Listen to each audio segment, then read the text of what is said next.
Hi there, Sanbonani Molweni. Welcome to Face Channel. For you here, please subscribe before the end of the video if returning. Thank you for love and support. I appreciate you. Siyakhuluma izingane zesithembu. Bengicela futhi ukuchazela abalandela le show bathola ama-video la ku-YouTube kanye neyami. I-show iba ngama-Sundays ngo-7 ebusuku ku-161 Umzansi Magic. Mina angikwazi ukuthatha i-episode edlala laphaya kuMzansi Magic ngikufakele yona la ku-YouTube iphelele. Angikwazi ukuthi kwenziwa kanjani, angifuni futhi nokukufunda because kunemithetho yakhona. Ngenza lokhu nje engikwenzayo, nawe uxoxa kuba ukuthi uyayithanda into engiyikhulumayo uyilalele, uma ungayithandi futhi uyayidlula.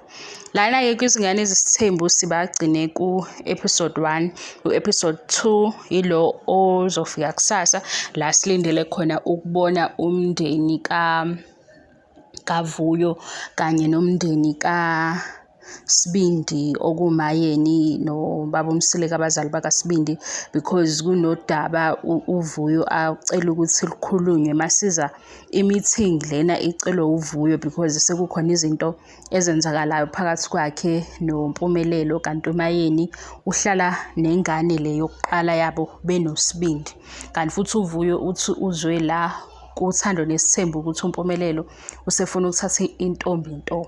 Kunento-ke bekhulunywa ku-social media bethi uVuyo kufanele amukele ukuthi ngeke azabe unumber 1 because uwumXhosa. Kusho abakhuluma ku-social media. Ngabona-ke ama-comments abantu bebaningi beyibeka-ke ngalendlela bayibeka ngayo ukuthi vele amaZulu kungaba ngisho ama-in-laws angeke athande ukuthi umZulu omunye aganwe umXhosa. Guys, angazi ukuthi kuyiqiniso kangakanani lokhu. Vele-ke ukucwasana kukhona nje ukucwasana kulama-province ahlukahlukene eSouth Africa, and kuyaye kuthathe umuntu ozoba mature ngezinto, obona omunye ewudade wabo nobhuti wakhe nomalume kanjalo, ongazukuhlukanisa ukuthi lona umZulu lona umXhosa or uphumaphi, because abanye bakwenza ngisho ey'ndaweni zokusebenzela. Uthola ukuthi omunye usezokwazi ukuthi nje umZulu angabe sahambisana naye, ingekho into ayenzile. Angazi-ke noma abantu-ke ileyo abayibonayo ukuthi iyiqiniso, kodwa mina ngeyami indlela ngibona uMpumelelo kulento athi uyayenza engakakhuli ngokwanele. Mhlampe kungaba ukuthi uweza ubaba wakhe ukuthi waqala ekwiminyaka efana neyakhe ukuba nevision yesithembu.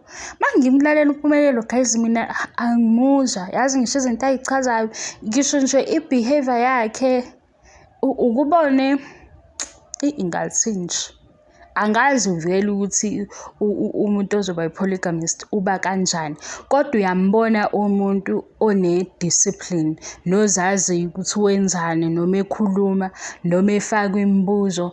Mina ngibona amahliphi nje, angazi noma yimini odinwa mhlambe izenzo zakhe, angimboni ekulento athi uyayenza azi ukuthi wenzani, ngoba ngisho izinto eziningi ubuyela kuMseleku.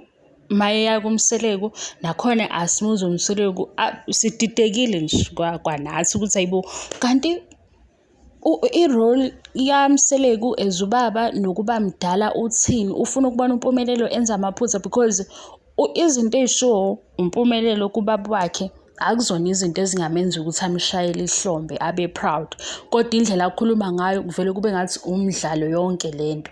Kufana nale episode besibuka kuthando nesithembu, i-last episode la bathi khona uVuyo vele akusiyena u-first wife, awubi u-first wife ungashadile.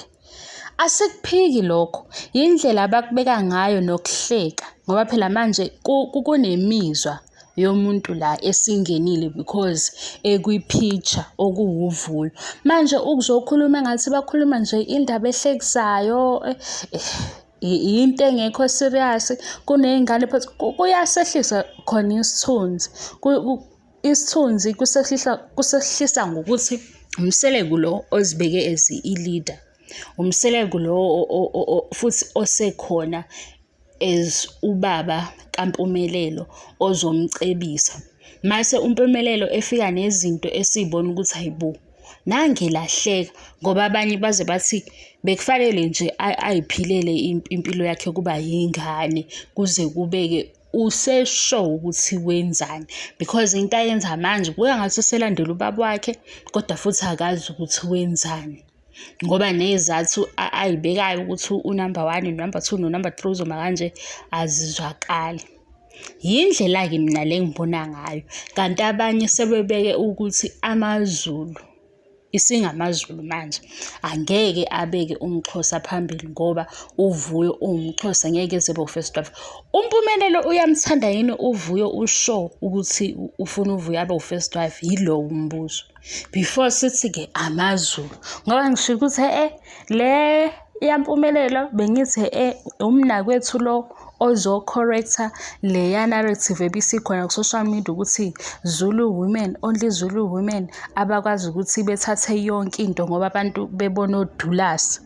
Lena-ye yakuzingane zesithembu isizoqhatha kakhulu ngoba manje sekuvele ezinye izinto ezingasiyo yalokho esikubukayo, ngoba la esikubonayo uMpumelelo yena nje mayengake bekwe eceleni kuthiwa akayichaze ukuthi uMpumelelo ufunani, ufisa ukwenzani, iluphi uhlobo lomsebenzi afisa ukwenza noma usebenzaphi, abeke yedwa nje ama-goals akhe-ke kuzwakale, ngoba nani la ebuzwa khona ukuthi uthando yini angimuzwa mina ukuthi uthini.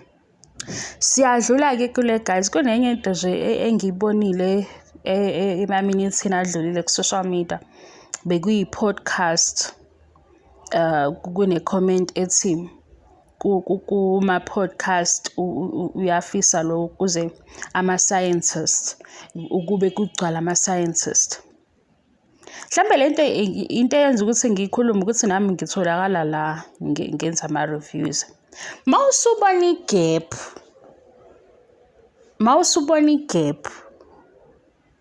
kusho ukuthi ushintsho lingeza ngawe. Sekufanele ukuthi uzethembe phela. Mawubona ukuthi kuyashoda ama-podcast lawa letha ama-scientist, qala wena, qala. Ngoba manje ufika abantu benza into abayenzayo bayazi ukuthi benzelani, awubazi bonke labantu abakuma-podcast abaku-YouTube ukuthi mhlawumbe abanye bayafunda bayisiza ukuthi bethole imali ekwazi ukuthi bagcine bengakawutholi umsebenzi. Abanye banawo umsebenzi bathola enye imali ebasiza kwezinye izinto. Abanye bayafunda ngale mali because ku-social media bonke labantu ohlangana nabo okunye abakwenzayo kuwumsebenzi. Usuyafika wena because uyabona ukuthi okay lana kuhamba kanje kuhamba kanjena, uhambisana nalokhu, mawuqeda ukulalela leyo podcast uyawuthola ukuthi awugaini lutho. Thatha lokho-ke, uthatha lokho njengomuntu owenza i-research wasiyabona ukuthi okay kune-gap la, usuletha lawo ma-scientist. Qala wena, musana ukudilithatha abantu. Kukhona nje nomunye la kule channel yami because mina ngiya-review and ukureviewa kwami ngixoxa lento engiyibonile, anginandaba ukuthi uba yi-favorite yakho. Into engazukuyenza-ke ukungahloniphi abantu. Sengithole i-comment like ukubani uthola i-comment eyodwa kaningi uzuyibuza ukuthi hayi lo muntu lona yena u-right, mhlawumbe ngizothi ngiyamphendula kanti ngimphatha kabi. Into engcono angimbhlokhe ngoba ngenzeka ukuthi angazi ukuthi udila nani, because into mina engikhuluma ngayo akuyona le asekhomenta ngayo, uyabona. So bengithi mina kulaba osuthi uyafika kuma-video noma kuma-podcast ufika ubone ukuthi ayikho lento. Qala wena wenze lolu shintsho, qala wena wenze lolu shintsho. ngoba manje ngeke ufice umuntu odayisa amagwinya ey'mele namagwinya azuthi ibhizinisi yakhe liyahamba umphoqe uthi dayisa ama-muffins edayisele wena wedwa. Angazi noma iyazwakala lento kodwa ile comment engiyibonile futhi kade ngifisa ukuyisho ukuthi nami nje ikhanda lami lihleze ngicabanga izinto ey'ningi mase ngizorekhoda khona vele y'buye zonke ngibuye ngixove nje indlela vele engixoxa ngayo-ke. Ngoba ngisafuna ukuxoxela indaba yokuthi nimbonile umfundisi ade ethandazela inkomo, khona umfundisi ade ethandazela inkomo laphayana ku-TikTok. Wathi-ke shuthi angithi iy'nkomo khona lezi vele ezinomsangano khona zivele inkomo kuthiwa uhlanya nasekhaya ikhona. Uthandazela inkomo-ke shuthi lelo-ke inkomo uhlanya yalala phansi-ke kanti shuthi uma iwe phansi iwile kodwa nje ayithule. Uthi yena-ke ngithandazela inkomo, ngiyakuxolisa uma kuwumfundisi wakho uthi ngithandazela inkomo yalala phansi yathula nayo inkomo isiyanyana. Guys, nayo inkomo isiyavuka ngithi inkomo isibanga umsindo isiyavuka abantu bayasuthi hayibo nange sekukhuluma iphutha sibuka umfundisi. Kwenzakalani vele ezweni? Hayi kazeni yeni nakhona amahliphihliphi enzakala ezweni kunezinto ezenzakala nami ezingenza ngibuza ukuthi kwenzakalani. Ngisathuswe yiloyo-ke eyamfundisi othandazela inkomo niyamazi umfundisi wethu lo owahamba wayothatha ama-selfie ezulwini yena lowo-ke. Ningambhali igama lakhe ngiyacela. Uthandazela inkomo-ke this time angazi noma le nkomo inkomo le enomsanganyana kodwa izodliwa ngoba bebemile-ke abantu-ke bemlalele esho-ke ukuthi hhayi isithule ngempela ngayithandazela yalala yasho yavuka inkomo leyo. Omunye lena iyangithusa kakhulu-ke umfundisi naye ole phesheya kusolakala ukuthi khona into ayenzile nkosikazi wakhe because uhambe wayoshumayela esontweni waqala nje isevisi wazocisha wayiqeda engasho esontweni ukuthi unkosikazi wakhe ushonile. Mayese esesho futhi uthi unkosikazi wakhe uyilimazile kodwa isonto leli alingakhulumi ngalolu daba abaphume nje behambe bemakhaya bemthandazise. Yini enjani lena? Yo, yini enjani le guys? Ngisalandela le case ngoba-ke sebelivulile icala bayasho abantu ukuthi angeke ukuthi lo unkosikazi kamfundisi uyilimazile yilo mfundisi. Nami ngibona lokho yabo nje kungakaveli ukuthi kuyifoni kutholakala kuphi ubufakazi. Ukuqala isevisi azazoyeqeda awunansi eseqeda ukuthi unkosikazi wakhe usedlulile emhlabeni and uyilimazile uze uthi benisazi-ke isimo sakhe-ke ne-depression. Nkosi yami, yo waze usathane wawabusa amasonto.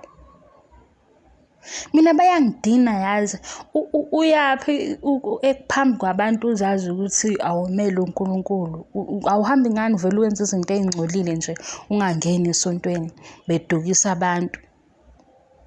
Athi ngibuye indaba yalowo mfundisi-ke ngisazoqhubeka guys sikhuluma ngibeke ngixoxela nje izinto engiy'bonile kuleli sonto ezingishaqisa ikhanda yilena yalowo mfundisi ngoba ngisayilandela leyo case yakhe la ku-social media kuningi nje futhi khona yewe guys igaxa ukuthi bangabe ngiyanixoxela zonke lezi gaxa ngihleli nami ukuthi ngiyayithanda-ke indaba futhi hhayi ukuthi angiyithandi hhayi ukuthi ngiyayithanda yile platform engifake kakhulu ey'ndabeni because ngihleze ngilandela ukuthi kukhulunywa ngani mase ngiyalandela-ke noku-serious nangapha-ke nawo umsebenzi wesikole kodwa ngiyabonga i-support-ke guys ngiyabonga kulaba abafike kule channel befike nokuthi uba nawo umthandi uzoba strong ngoba la sikhuluma nge-TV show sazoqhubeka nje nawe ngumseleke sesijikela ethi umamkhulu iposition yakhe ayisizukusho lutho ngoba akangeneleli kwizinto zomndeni. Ngicela ukubuza ukuthi bekade beyokhona njengomndeni manibonile yini eniyikhumbulayo abayenzile ebi-serious idinga omama bakamsele bonke bephelele. Lena nje bidinga ukuthi bathulelwe yona ibalekile ukuze noma mkhulu engasali ngaphandle kuleyo nkulumo, ngoba esikukhumbulayo sikubabazile ukuthi bakhulume indaba kaQueen Ndlovu.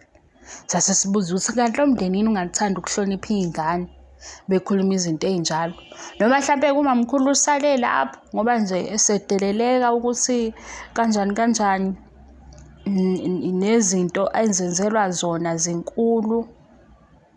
Hayi, angivale le video libe nosuku oluhle, kodwa akasakaqedi, sazoxoxa nje ngoba kuningana esizokukhuluma. Ngiyabonga i-support, bye.